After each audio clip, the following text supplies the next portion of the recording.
pregunta, hoy con el ex viceministro de Economía, Iván Sarak. Iván, bienvenido. Hablemos del presupuesto general del Estado. Casi el 30% de la población económicamente activa con empleo formal trabaja en el gobierno y la deuda está creciendo más que el Producto Interno Bruto. Siempre se dice que eso no es sostenible, pero vemos que se sigue sosteniendo a lo largo de los años. ¿Qué tan sostenible es el presupuesto, Iván? Bueno, no es sostenible a corto plazo y efectivamente este fenómeno viene pasando hace unos 3 o 4 años. Cuando se habla de que algo no es sostenible, es que no lo puedes sostener 5, 10 o 15 años porque llega un momento a donde tu deuda es tan alta que básicamente solo pagar los intereses se empieza a consumir el 40 o el 50% de los ingresos y entonces tienes que hacer medidas drásticas de recorte de gastos. Entonces la idea, como cualquiera de estos temas, es hacer ese ajuste desde antes que se vuelva totalmente insostenible y que llegue a ese punto donde ya se rompe ese balance, ¿no? Los 5.000 funcionarios nuevos al mes, ¿qué lectura tiene de eso? Bueno, mira, es interesante que me lo hayas mencionado. Sí me puse a investigar un poco sobre ese tema. Tengo que decirte que no es tal. Lo están comparando pues el mismo mes del año anterior con el mes de este año, ¿no? Entonces no es necesariamente que se están contratando 5.000 personas. Dicho lo anterior, es evidente que la planilla estatal pues tiene una cantidad de personas bastante abultada, ¿no? Y más allá de eso, el gasto de la planilla es lo que más ha crecido. O sea, más allá que la cantidad de personas es el gasto de la planilla. Cuando lo vemos del 2018 al 2022, ¿no? Para tener un periodo pues pre-pandemia y un post-pandemia, el gasto en planilla del sector público ha crecido 20%. A la vez que nuestros ingresos no están a ese mismo nivel. Nuestros ingresos tributarios, nuestros ingresos por dividendos, etcétera, no están al mismo nivel de lo que están en el 2018. Entonces, estas son las cosas que se dicen que son, básicamente hacen el presupuesto insostenible. Tienes un ingreso que no está creciendo y entonces unos gastos que están creciendo al 20%, ¿no?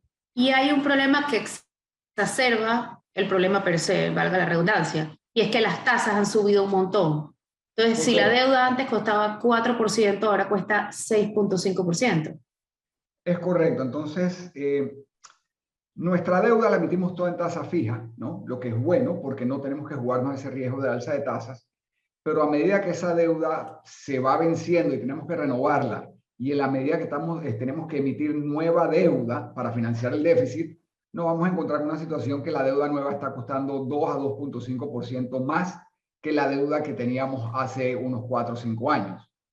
Eso no es responsabilidad necesariamente del gobierno, eso es simplemente las condiciones internacionales que se están dando ahora mismo en un ambiente de alza de intereses por parte de la Reserva Federal de Estados Unidos. ¿Cuál es su opinión de las declaraciones de Héctor Alexander, el actual ministro de Economía y Finanzas, diciendo que el gobierno iba camino a hacer el presupuesto más sostenible? ¿Se va a quedar esperando lo que ha estado en sus manos desde el día 1? Yo estoy completamente a favor de eso y tengo estima por el ministro Alexander. Sin embargo, no sé qué tanto apoyo va a tener él, ¿no? Habiendo estado, como quien dice, en la panza de la bestia, ¿no? En el Ministerio de Economía y Finanzas, y habiendo pues recibido todos los tipos de presiones porque todo el mundo quiere cumplir con un presupuesto de inversiones, todo el mundo quiere cumplir con una serie de promesas, uno se encuentra a veces en un ministerio en donde no tienes aliados, ¿no? Ni en la Asamblea definitivamente, ni en el Ejecutivo. Le deseo la mejor de las suertes reduciendo eso y logrando ese objetivo porque creo que es de los temas más importantes que hay para el país ahora mismo es lograr un balance fiscal que sea sostenible, ¿no? Hablando un poco de la sostenibilidad del presupuesto, está la cantidad del gasto y está la calidad del gasto.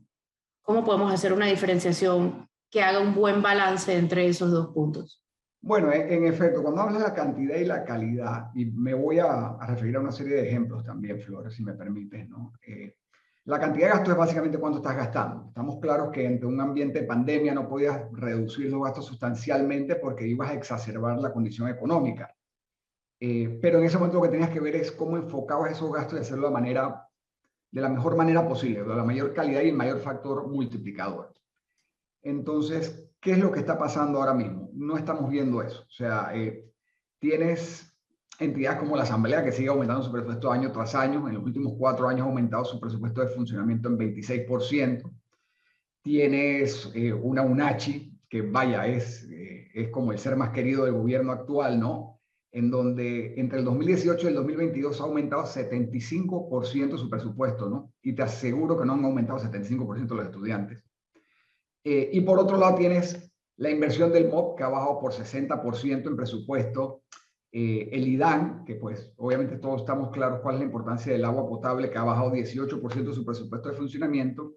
Mi bus, con todas las implicaciones que tiene mi bus en hacer un paliativo con el tema del aumento de combustible, sobre todo para esa población que está más vulnerable, también ha bajado su presupuesto por 18%. Y ahí es donde tú dices, oye, más allá que el gasto es la calidad del gasto, o sea, donde hay ciertas entidades que no necesariamente invierten, o sea, la inversión tiene un factor multiplicador, la planilla lastimosamente no, ¿no?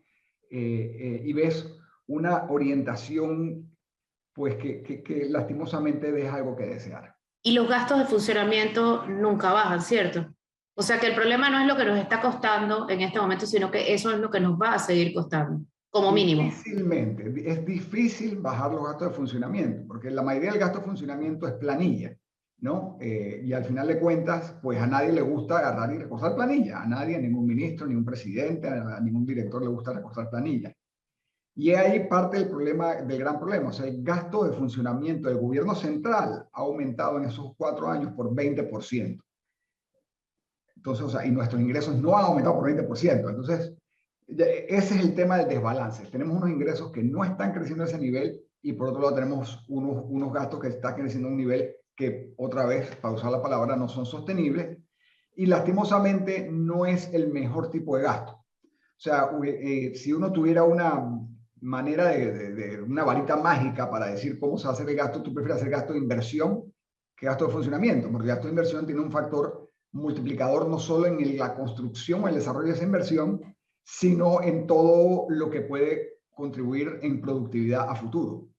Por decirte un ejemplo, cuando tú haces una línea del metro, cuesta $1.000 millones o 1.200 millones de dólares, no es solo lo que se generó con esos 1.200 millones de dólares, sino a futuro cómo eso impacta a la economía, ¿no? Claro, pero si en este momento no es una buena estrategia tampoco, igual que tampoco lo iba a hacer al final, al principio de la pandemia, ¿qué se hace con los funcionarios que ya están en planilla? ¿Reacomodarlos en otros cargos o qué se hace?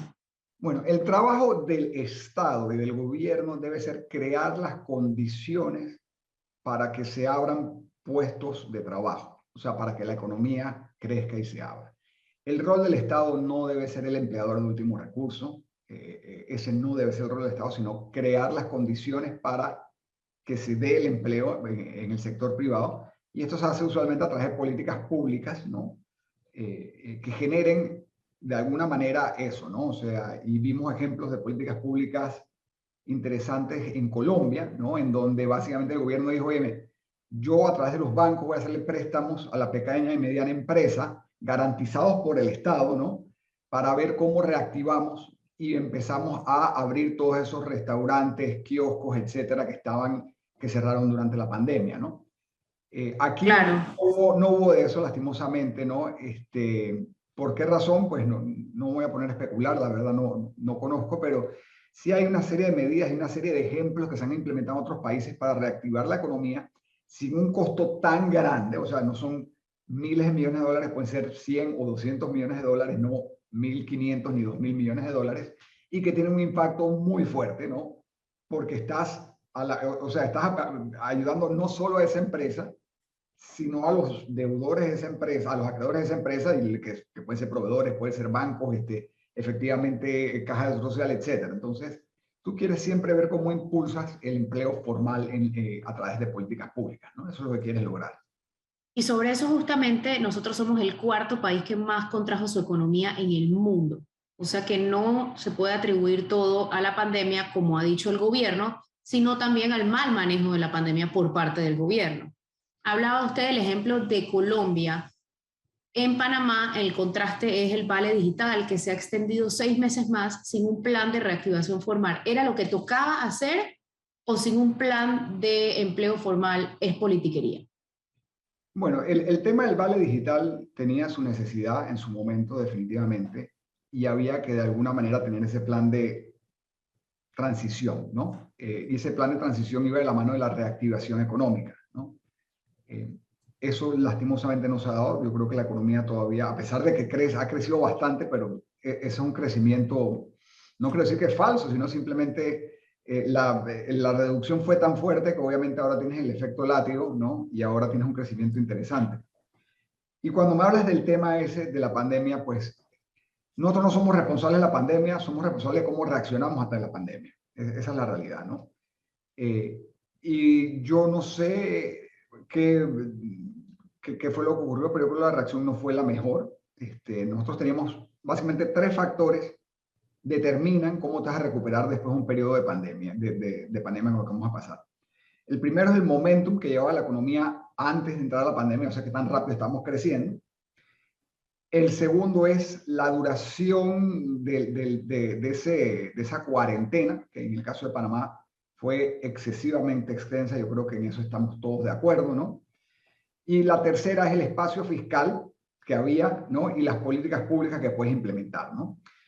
Entonces, en el tema de la duración de esa cuarentena, va mucho de la mano de cuánto se controla la economía. O sea, yo creo que alrededor de los países vecinos, etcétera, fue una de las cuarentenas más fuertes y más extensas, ¿no? Y más controlada, ¿no? Que ha habido, y obviamente eso causó la contracción económica. Y entonces, volver de ese hueco a reactivar la economía cuesta mucho más, y eso es lo que nos estamos viendo ahora mismo, ¿no? Vamos a un cambio, Iván, ya volvemos, no se vayan. Esto es Flor Mizrachi Pregunta, hoy con el ex viceministro de Economía, Iván Zarac.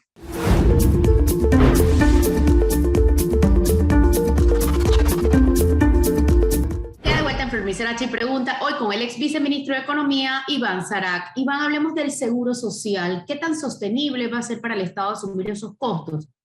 Porque si se deja de pagar, cuando se acabe la plata, habría un caos social. Así que imagino que el Estado deberá asumirlo, porque no pagarlo no parece ser una opción. ¿Qué tan sostenible va a ser eso para las finanzas del Estado?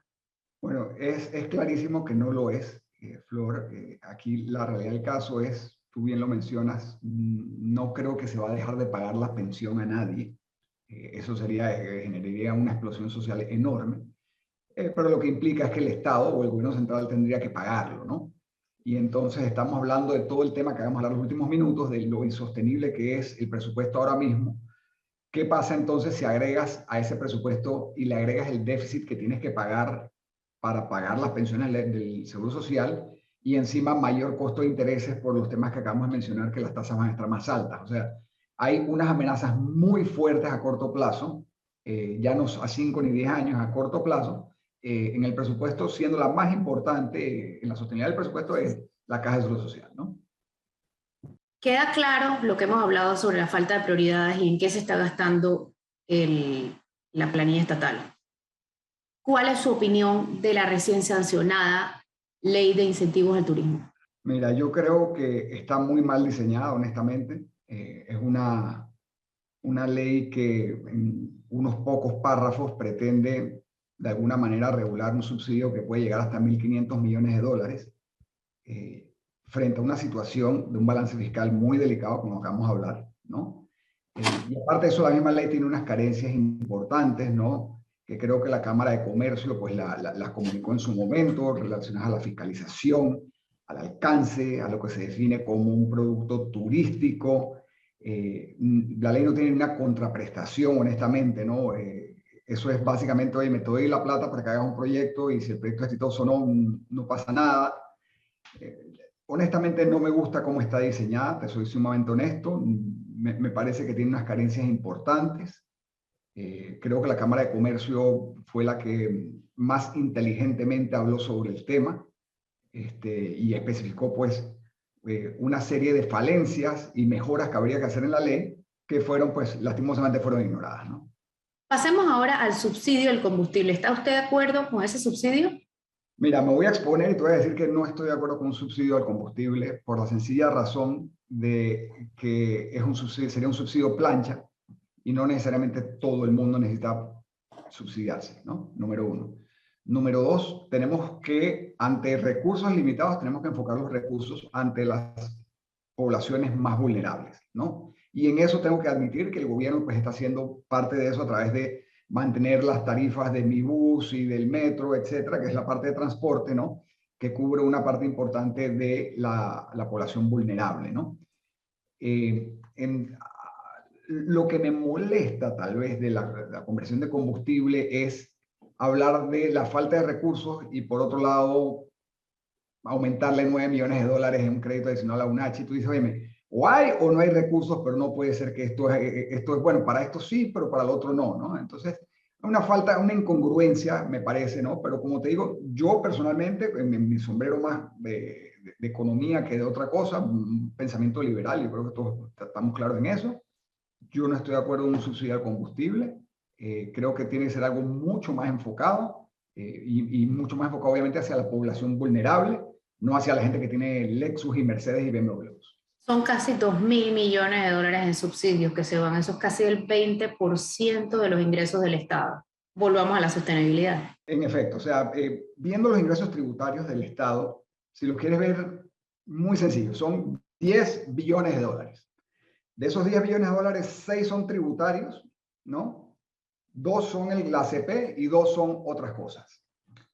En subsidios se nos está yendo todos los ingresos de la ACP. Y en intereses se nos está yendo todos los otros ingresos. O sea, entonces, porque los intereses están costando alrededor de 2.000 millones de dólares al año, ¿no? Porque la deuda ha aumentado, etcétera, ¿no? Entonces, con lo que quedas es que 40%, o sea, el 40% de esos ingresos ya están comprometidos a través de subsidios y pago de intereses, ¿no? Entonces, volvemos al tema, ¿no? Estamos bastante apretados, ¿no? En términos del balance fiscal, hay que hacer medidas a corto plazo para contener ese gasto y mejorar la calidad del gasto, que lo mencioné anteriormente. ¿Qué hay de las obras, Iván? ¿Cuáles son las principales obras que habría que empezar o al menos retomar y el estatus en que dejó el gobierno pasado cada una de esas obras? Bueno, esto es un tema complejo, pero sí te voy a decir, y yo creo que ante los ojos de cualquiera, ¿no? Las obras más urgentes guardan relación con el cuarto puente sobre el canal, la ampliación de la vía hacia Raiján, la línea 3 del metro, el famoso corredor de las playas, ¿no? El que iba a hacer unos 60 kilómetros y que hace poco anunció que iba a hacer 1.8 kilómetros, ¿no? Yo te diría que esas son las de mayor visualización, ¿no? Todas estas obras estaban licitadas y asignadas bajo las normas de la ley. Ahí creo que no hubo ningún cuestionamiento, ¿no? Hubo una preferencia en su momento de algunos ministros de hacer unos cambios importantes en todos estos diseños que, créanme que no fue ni este servidor ni el señor Juan Carlos Varela que hicieron esos diseños, esos fueron los diseños con unos expertos, ¿no? En donde se estableció cómo debía ser el cuarto puente y por qué un puente sí y por qué un túnel no. Pero bueno, ¿qué te puedo decir, no? La administración actual decidió cambiar todo y eso obviamente conllevó un atraso significativo, ¿no? Pasemos un poquito a las listas. ¿El problema de las listas está en manos del judicial o sigue estando en manos del Ejecutivo y del Legislativo? Mira, para el que conoce este tema, te va a decir que está 100% en la falta de efectividad en nuestras leyes. Le hacen la falta de condenas. Dicen, oye, está bien, tienes todas estas normas a través de la superintendencia de bancos, la superintendencia de seguros, todas estas cosas existen y todas están bien. Pero al final de cuentas, ese es como el portero. La pregunta es, cuando te meten un gol, ¿qué pasa? ¿No? Y no está pasando nada. No tenemos mayores condenas en el sistema judicial, honestamente, ¿no? Y eso es lo que están viendo estos organismos internacionales, ¿no? Y muchas veces alguna gente, pues, que le gusta hablar mucho, dice, oye, me lavaron dinero en Holanda. ¿Y por qué no está en la lista gris? Bueno, porque el tipo que lavó dinero en Holanda está preso por 20 años, ¿no? Lavaron dinero en no sé dónde y ¿por qué no está en lista gris? Bueno, sencillamente porque en esos países dicen sí, hubo un caso de lavado de dinero, hay un caso judicial y hay una condena. En Panamá, lastimosamente, no tenemos eso. La mayor falencia que tenemos es que no tenemos efectividad en nuestras leyes. Y lastimosamente, no se trata solo de las leyes de lavado de dinero, es las leyes de corrupción y una serie de cosas, ¿no?, que lastimosamente carecemos, ¿no?, que carecen efectividad. Vamos a un cambio, Iván, ya volvemos. Esto es Flor Misrachi Pregunta, hoy con el ex viceministro de Economía, Iván Sarak.